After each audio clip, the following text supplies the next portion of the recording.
Paróquia de Santa Terezinha, Evangelho de Lucas, vocês já sabem disso, todo domingo, esse ano é Lucas. Nosso canal Confraria Nossa Senhora do Carmo, eu estou terminando o Evangelho de Marcos.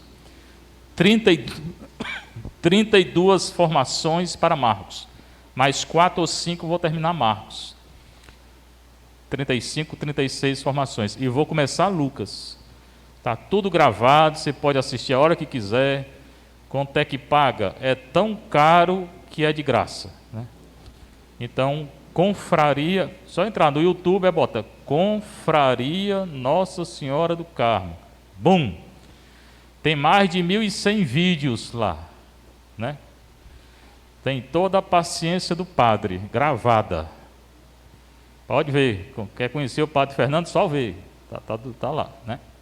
Mas tem essa formação de Marcos, tem o catecismo, 15 vídeos, formações sobre o catecismo, e 10 sobre o Tratado de São Luís Maria Grião de Montfort.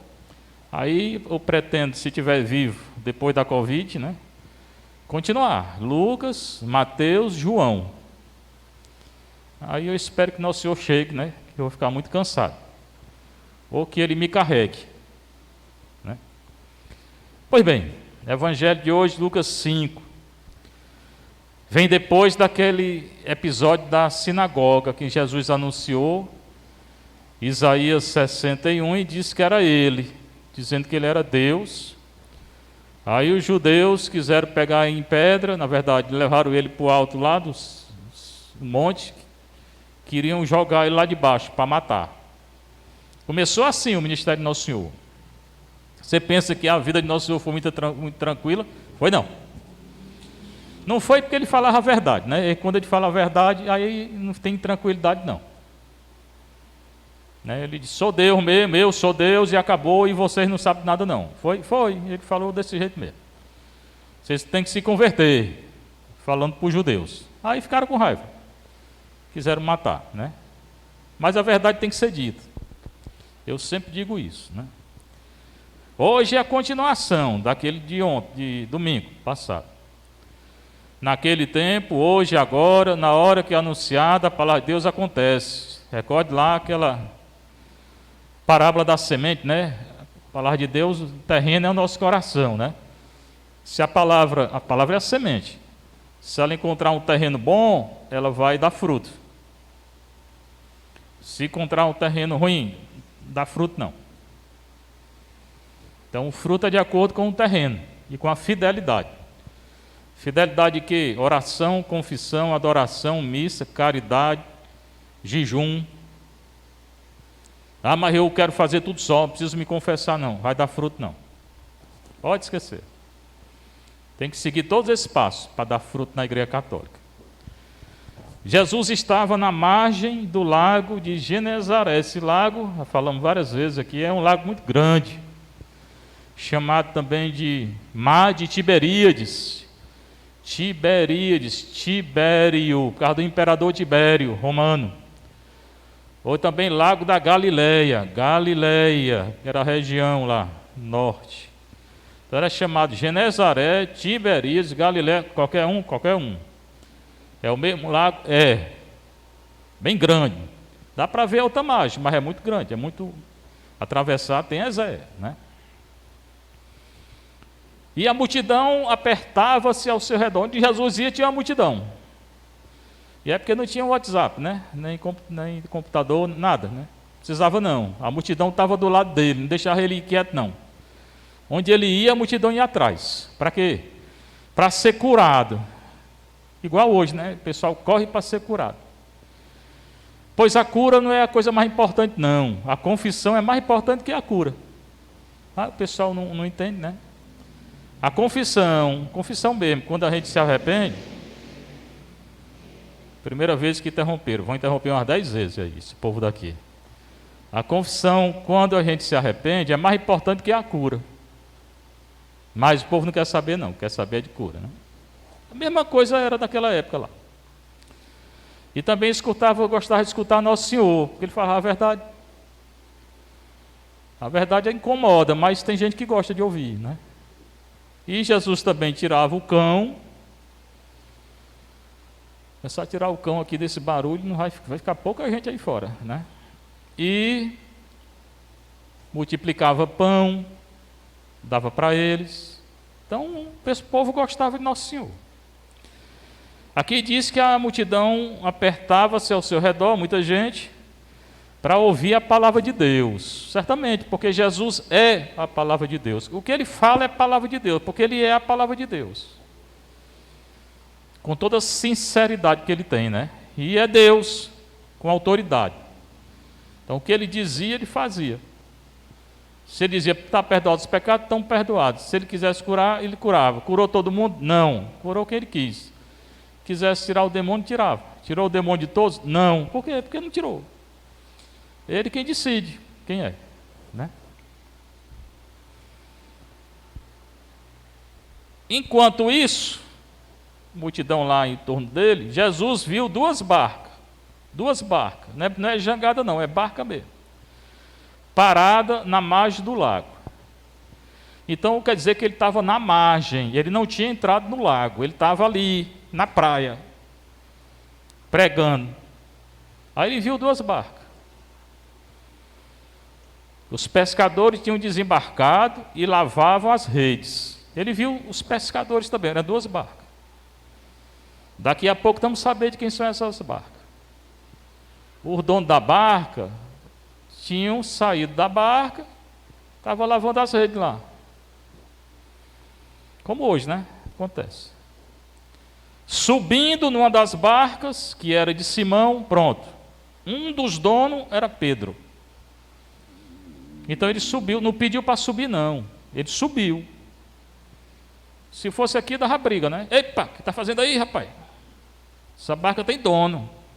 Pois ele subiu. Era a barca de Pedro. Subiu numa das barcas, que era de Simão, pediu que se afastasse um pouco. A multidão era muita, então ele subiu na barca, aí pediu Pedro, se afasta um bocadinho. Aí começou a ensinar dentro da barca para a multidão, sentado, porque o mestre, o doutor lá, ensinava sentado. Nós falamos em pé, né? Mas lá não é assim não. O professor lá ensina sentado. Subiu numa da barca, que era de Simão, pediu que se afastasse, sentou-se e da barca ensinava as multidões. Então ensinou, falou do reino de Deus, as parábolas. Reino de Deus é isso, reino de Deus é aquilo. Quando acabou de falar, disse a Pedro, Simão, avança para águas mais profundas, ou seja, pode entrar dentro do lago. Entre aí, tira as amarras, tira as cordas aí que estão prendendo, suspende a âncora e vamos entrar no mar, no lago. É chamado de mar porque é grande. Avança para águas mais profundas. Lançai vossas redes para a pesca. Bora pescar.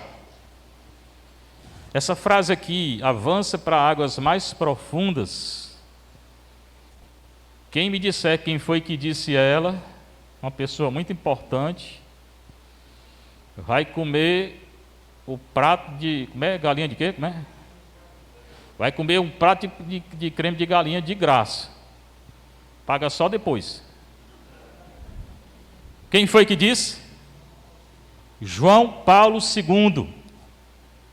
Tu que disse? Tu já come todo dia, não vai comer não. João Paulo, pode comer. João Paulo II, quando ele foi escolhido, eu me lembro, ele falou isso aqui: avançai para águas mais profundas. No início do pontificado dele.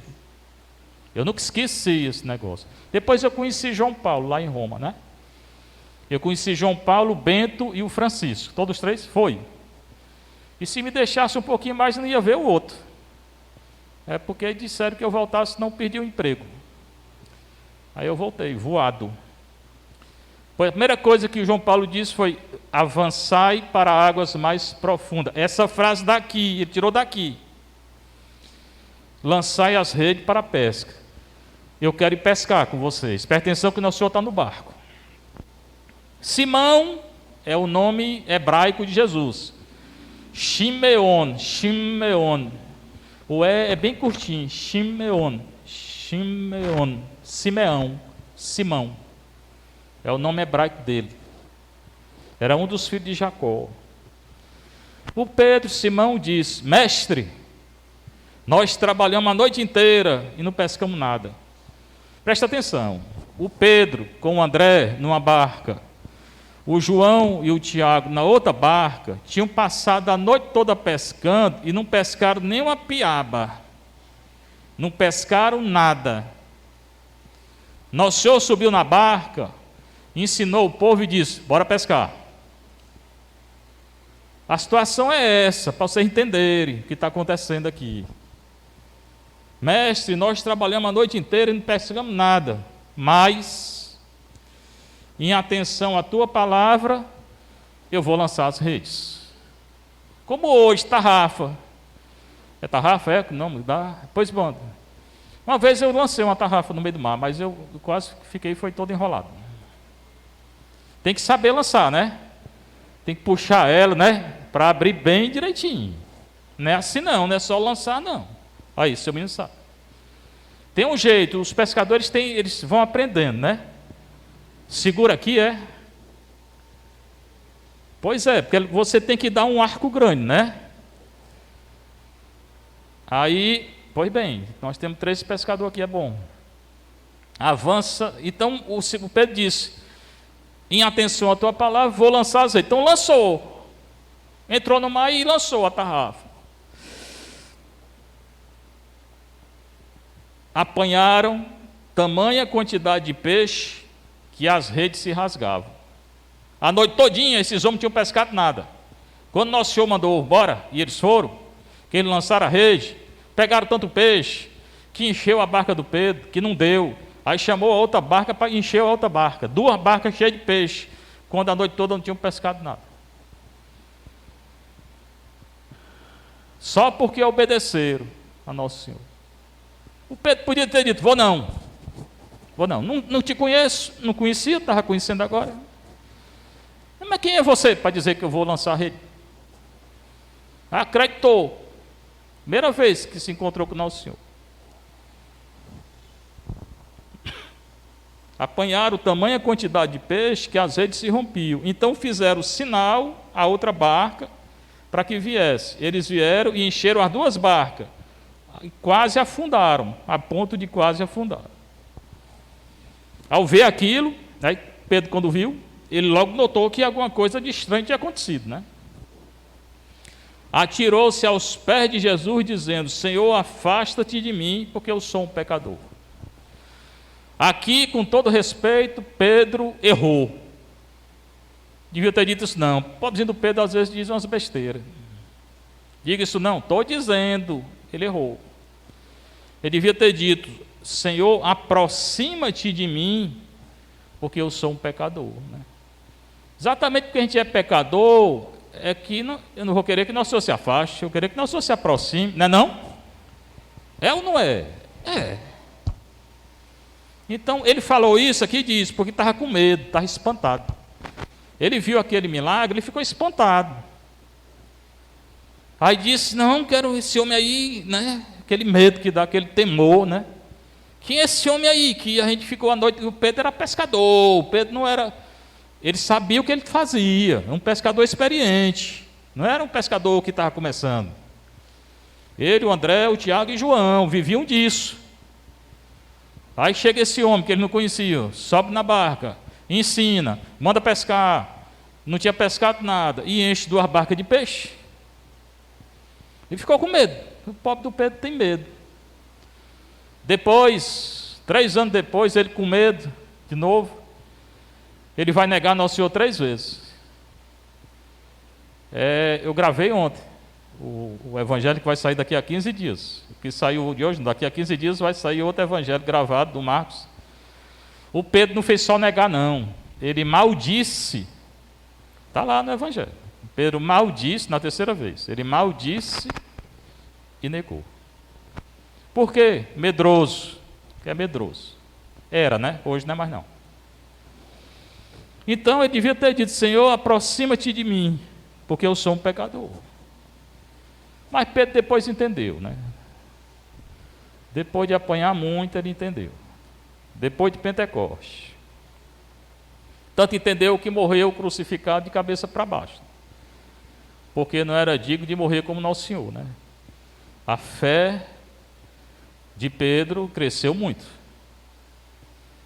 Ano 67, isso não está nos evangelhos não, isso aí é a doutrina da igreja, a tradição. Ano 67, perseguição do imperador Nero. Pedro fugiu da cidade de Roma, estava fugindo. Teve uma visão de Nosso Senhor, esse negócio de fugir, né? Parece que ele gostava de fugir mesmo. Teve uma visão de Nosso Senhor. Segundo barulho, eu vou contar os barulhos aí, ó, segunda vez. Só no final vamos ver quantas vezes eles interrompem aí. Não é falta de alerta não, porque eu já denunciei para todo mundo. Teve uma visão de Nosso Senhor, e Nosso Senhor então apareceu para ele fugindo de Roma na perseguição. Aí Nosso Senhor diz: Quo vadis, isso é latim. Quo vadis significa onde vais, ou seja, onde é que tu está indo? Volta, tu vai morrer agora. Nosso Senhor apareceu, mandou ele voltar e morrer. Ele voltou. Ou ainda hoje tem um local lá dessa aparição, que é uma igreja do Salesiano. E tem umas catacumbas também. Eu celebrei lá. E o Paulo morreu decapitado, na mesma perseguição. É o que diz a tradição. Mas aqui ele tem medo. Afasta-te de mim, Senhor, porque eu sou um pecador. E aqui o espanto, ele está dizendo, o medo, se apoderara de Simão e de todos os seus companheiros, por causa da pesca que acabaram de fazer. Tiago e João, da outra barca, que eram sócios de Simão, também ficaram espantados. Todo mundo teve medo. O pessoal tem medo de Nosso Senhor, né? Jesus, porém, disse a Simão: Pedro, não tenhas medo. De hoje em diante tu serás pescador de homens. Pode largar aí essa rede. Pode largar, negócio de pescar mais não. Tu vai anunciar o evangelho. Então, levaram as barcas para a margem, quer dizer que ele se ajoelhou dentro da barca. Deixaram tudo e seguiram a Jesus. Deixaram a rede, deixaram o barco, deixaram os peixes, deixaram tudo e seguiram a Jesus. Esse evangelho ensina muita coisa, irmãos, para todos nós. A barca é a nossa vida. Ah, mas eu nunca fui pescador. Pois é, mas a barca é a nossa vida. Se Nosso Senhor está dentro da barca, a pesca é boa. Mas se não está, você pode pescar a noite toda, o dia todo, o ano todo, a vida toda, não pega nada. Deixa ele entrar na barca.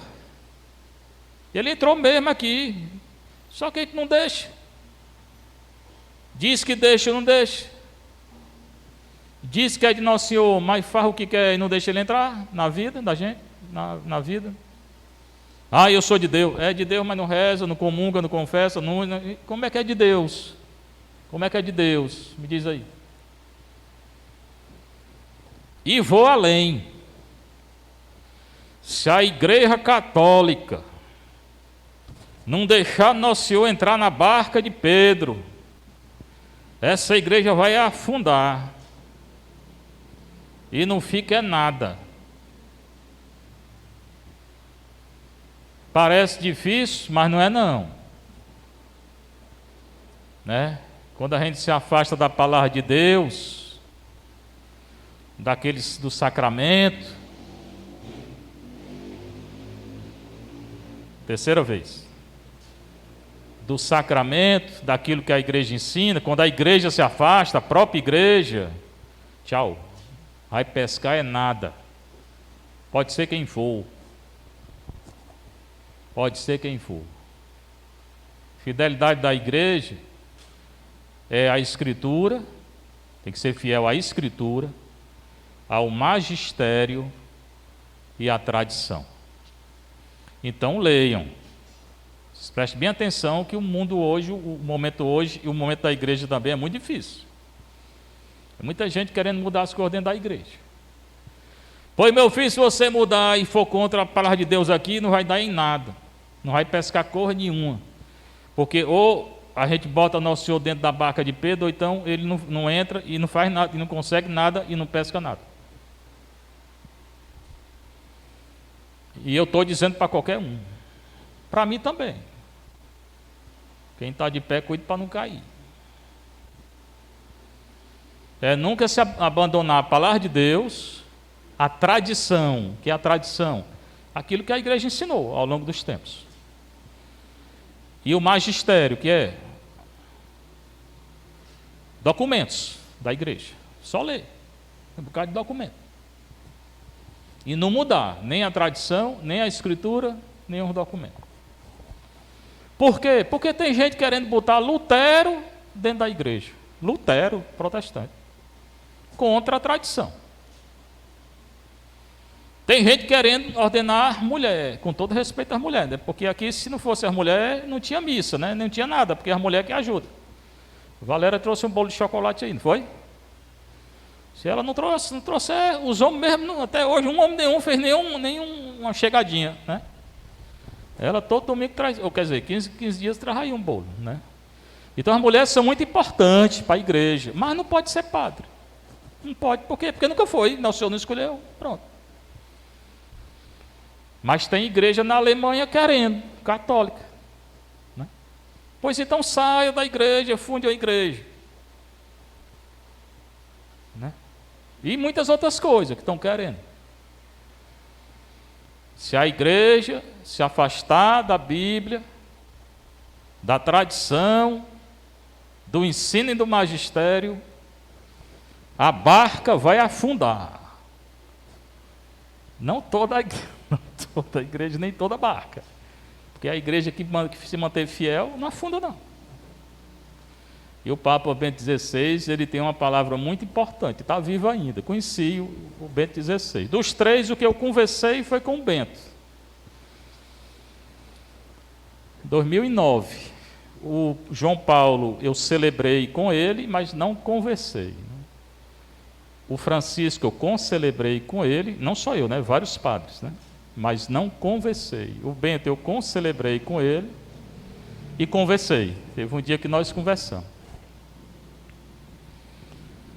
Falei da tese que eu estava fazendo lá e dei um presente para ele. Você já sabe que foi o presente que eu dei, né? Já sabe? Qual foi? Camisa do Fortaleza para o Bento, né? Ele olhou assim, abriu, perguntou, quem é? Eu disse, é o time mais querido do Brasil. Oh, mentira grande. Mas para mim é, né? Para mim é.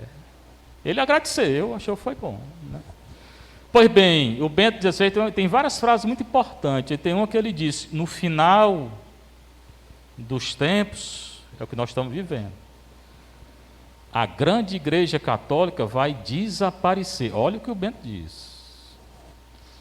E o que vão ficar são pequenas comunidades fiéis. Pequenas comunidades. Eu acredito nisso. Eu acredito nisso. Nós estamos vivendo os tempos e o que vai ficar mesmo são pequenas comunidades fiéis. Que adora, que reza, que confessa, que celebra e que segue a tradição. Essas vão ficar. E as outras, tchau. As outras é uma barca furada que vão afundar. Tá? Preste bem atenção no que eu estou dizendo. E está gravado, se quiser tirar do canal, pode tirar, né? Primeira leitura é de Isaías, é a profecia de Isaías. Essa profecia para mim é muito importante, Isaías 6, é a vocação dele, a vocação de profeta. Eu falei de manhã na São José que é importante para mim, porque em 1980 e por aí, eu fiz um retiro lá no Padre Caetano. Na época eu tinha 20 anos, 21, hoje estou com 60. E não esqueço, era retiro de carnaval, né? Esse ano, se der certo, vamos fazer aqui. Os 4 dias de oração e adoração. Aí lá sempre tem pregação, tem isso, tem aquilo, e tem a hora da oração. Aí na hora da oração, diversos momentos de oração, naquela época eu pegava, abria a Bíblia, né? A gente fica em silêncio, pede uma passagem a Nosso Senhor e abre a Bíblia. Não é assim que a faz às vezes? É ou não é? Vocês fazem assim não? Tem pessoa que faz, eu fazia, pega a Bíblia e abria, né? Para pedindo uma passagem. Na época eu estava perguntando o que eu ia ser da minha vida, né? 20 anos. Aí foi essa leitura aqui, Isaías 6. Que é o chamado, aqui chamado de profeta. Lá Nosso Senhor estava dizendo, 40 anos atrás, tu vai ser padre. 40 anos. Eu nem sabia o que era ser padre.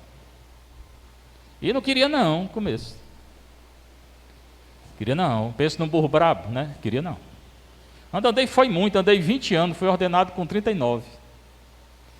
Fui ser monge, voltei, saí. Participei de várias comunidades. Padre Caetano, Kelly Patrícia, Shalom, e hoje confraria, né? Que nós fundamos uma comunidade. Hoje a minha comunidade é a confraria. Mas teve uma caminhada. Mas o texto foi esse, o primeiro texto do chamado foi esse aqui. Isaías estava lá, teve uma visão, viu os querubins, quarto barulho. Viu os serafins, cada um tinha 6 asas, os serafins diziam, santo, santo, santo, é o Senhor dos Exércitos, é o que a gente canta, é o santo da missa vem daqui, olha, a missa toda vem da Bíblia. Santo, santo, santo, Senhor Deus dos Exércitos, é Isaías 6. Aí ele vendo tudo aquilo, que é Deus, serafim, presença de Deus, ele sentiu como Pedro, pecador, ele diz, ai de mim, estou perdido, sou um homem de lábios impuros, eu vi com meus olhos o Rei, o Senhor. E agora do Pedro, afasta de mim, ai de mim, afaste de mim, ai de mim. Ele sentiu que era pecador. Um dos serafins, que é um anjo, tocou com a brasa o lábio dele, tocou a boca dele com a brasa e disse, pronto, tu está purificado. Tem mais pecado agora não, né? Tu estava com medo de ter pecado? Era, tem mais não. Aí escutou a voz do Senhor. Quem é que eu vou enviar? Quem é meu apóstolo? Aí Isaías responde, está aqui, eu vou. Aqui estou, envia-me. É a vocação dele, de profeta. Ou seja, Nosso Senhor estava dizendo, bichinho, tu vai ser enviado, né? Vai ser um apóstolo. Padre, né? Eu não queria não, naquela época. Mas como é a palavra de Deus, né? Ela acontece. E a segunda leitura, que é a carta aos Coríntios, muito importante, que ensina o que é a tradição oral, porque no início eles não tinham livro não tinha nada escrito assim não, olha. No começo lá, que Nosso Senhor viveu, não tinha livro não, era tudo em pergaminho, assim, em couro, e tudo era enrolado, era rolo, cilindro. Aí o que eles faziam? Eles pregavam, ouviam, quem estava, vocês estão ouvindo, quem não está dormindo, né? Ouve, aí depois repete, era assim. É como uma catequese, né? Então eles pregam, o povo escuta, depois o povo transmite. Essa transmissão é que é a tradição oral na igreja. É o que ele fala aqui. Eu anunciei aquilo que eu escutei. Então Paulo, é a carta de Paulo, ele escutou o evangelho, porque ele não viu Nosso Senhor, ele não conviveu com Nosso Senhor, só teve uma visão, aliás 3 ou 4. Mas ele escutou os outros apóstolos falar de Nosso Senhor. Aquilo que ele escutou, ele anunciou. A mesma coisa, vocês que estão escutando o que eu estou dizendo, amanhã você repete. Ou ensinando para o filho, para a filha, para o catequese, ou colocando o menino na catequese mesmo, e aqui vão escutar também. E assim, a fé transmite por aí. E essa carta, muito rica, não vou ler toda, que não fica muito longo. Tem muita coisa bonita quando ele fala aqui, pela graça de Deus, sou o que sou. Acho muito bonita essa expressão de Paulo. Pela graça de Deus, eu sou o que sou. Então, quem faz a gente ser fiel, ser um apóstolo, ser um profeta, ser um padre, ser um pai de família, é a graça de Deus. E quando a gente é fiel à graça de Deus, fiel mesmo, essa graça age. Quando Nosso Senhor me chamou há 40 anos atrás, dessa leitura aqui, eu vivia na Aldeota, tinha estudado nos melhor colégio de Fortaleza, tudo particular, minha família de classe média alta, e eu não acreditava em Deus, preste bem atenção. Deus para mim, ó. Pois 40 anos depois mudou um bocado, né? A partir dessa lei, desse chamado aí de Deus, né, de Isaías, aí eu fui largando tudo. E fui me direcionando sempre para a periferia. Eu fui deixando a Aldeota. Há 40 anos eu trabalho só na periferia. Primeiro fiquei no Pirambu, depois no Genibaú e agora no Bolso Santa Terezinha. Nunca trabalhei como padre em paróquia rica. Não quis, não. Né? Porque eu já tinha vindo daí. Então não queria mais. Eu queria trabalhar e quero continuar a trabalhar com as pessoas mais carentes. Tudo foi o quê? A graça de Deus. Então, pela graça de Deus, a gente é o que é, se a gente corresponder à graça de Deus. Seja louvado nosso Senhor Jesus Cristo. Para sempre seja louvado.